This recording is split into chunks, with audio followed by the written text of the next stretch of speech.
Matthieu 7, 7 et 8. Demandez et l'on vous donnera, cherchez et vous trouverez, frappez et l'on vous ouvrira, car quiconque demande reçoit, et celui qui cherche trouve, et l'on ouvre à celui qui frappe. Moi, je vois une procédure à suivre ici dans ces trois exhortations du Seigneur. On demande par la prière, et quand on n'est pas exaucé, il est temps de chercher si ce qu'on a demandé est la volonté de Dieu ou non. Si rien d'immoral ne s'oppose à la volonté de Dieu, alors toutes les espérances sont permises. Il nous reste seulement à reprendre la prière avec plus de force encore, c'est-à-dire en frappant. J'ai pas besoin de vous dire que demander quelque chose à Dieu, c'est une épée à double tranchant. Dieu sait que des fois, s'il vous exauce, on va peut-être entrer dans une situation pire que celle dont on veut échapper. Mais si c'est vraiment ce qu'on veut, on peut l'avoir.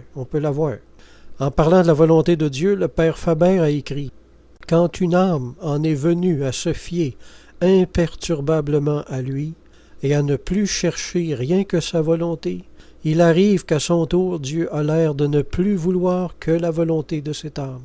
Une volonté sanctifiée, là, ça fait le bonheur de Dieu. Dieu accorde n'importe quoi à une volonté sanctifiée. » Saint Augustin apporte une application plutôt intéressante à ce passage. Il a écrit « La défense que Jésus nous a fait de ne pas donner nos perles devant les pourceaux aurait pu faire dire à quelqu'un de ceux qui l'entendaient « Pourquoi me défendez-vous de donner aux pourceaux ce que je ne possède pas encore ?» C'est pour prévenir cette question qu'il ajoute « Demandez et vous recevrez ». Moi, je crois que le ciel est rempli de bénédictions qui ne seront jamais distribuées, faute de foi ou faute de persévérance dans la foi et dans la prière.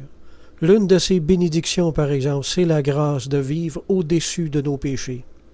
La patience et la persévérance sont absolument nécessaires à la victoire sur les vices. Saint Chrysostome a écrit « En ajoutant « frapper », le Seigneur nous fait un devoir de prier avec beaucoup de force et de ferveur, car celui qui cherche rejette toute autre pensée, et il est occupé exclusivement à ce qu'il cherche. De même, celui qui frappe est animé des plus vifs désirs.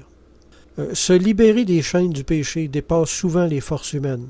Mais en disant à ses disciples « Demandez, vous recevrez », il élève ses disciples jusqu'à Dieu, dont la grâce ne connaît rien d'impossible, de manière à ce qui surpasse les forces de l'homme soit rendu possible par la grâce de Dieu.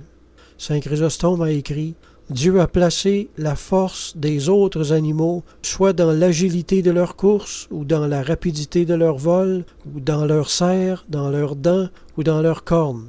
Mais il a voulu être lui-même la seule force de l'homme, afin que, pressé par le sentiment de sa faiblesse, il ne pût un seul instant se passer de Dieu. » Chrysostome a encore écrit « Frappé par la prière, par les jeûnes et par les aumônes. Celui qui fait de bonnes œuvres frappe par ses bonnes œuvres mêmes. » Amen.